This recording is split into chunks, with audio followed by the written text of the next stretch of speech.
Ma'am, Makar Sankranti जवळ आली आहे. सगळ्यांनी तिळगुळ खाल्ला तर चालेल का?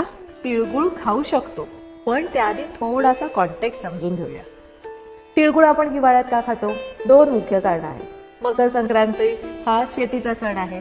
या काळात तीळ आणि ऊसाचं नवीन पीक येतो. पूर्वी जे पिकायचं त्या सीझनमध्ये तेवढंच खाल्लं जायचं. म्हणून तीळ म्हणजे ऑइल सीड आणि ती कॉन्सन्ट्रेटेड एनर्जी पण असते. गुळ सुद्धा कॉन्सन्ट्रेटेड एनर्जी असते, इन्स्टंट एनर्जी असते. आणि पूर्वीच्या लोकांचं आयुष्य कसं होतं? खूप परिश्रम होते आणि ह्या हिवाळ्यात थंडीशी पण खूप झुंज घालावी लागायची.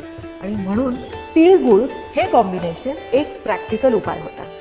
आता हल्लीच्या काळात कट टू करंट 2026 आपलं आयुष्य कसं आहे? आरामात दिवसभरात आपण जेमतेम 2000 स्टेप्स चालतो. आणि त्यात जर आपण तीळ आणि गुळ असे कंबाईंड कॉन्सन्ट्रेटेड एनर्जीचा पदार्थ वरचे वर फुटाण्यासारखा खायला लागलो तर काय होणार आहे?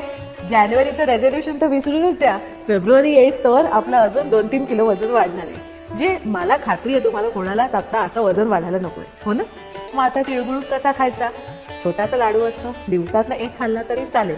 जाता येता तिळगुळ, रेवडी, चिक्की असं खाऊ नका.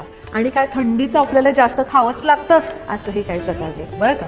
आणि हो, नेहमी लक्षात ठेवा, तिळगुळ घ्या आणि गोड गोड बोला आणि सगळ्यांपर्यंत ही रील शेअर करा.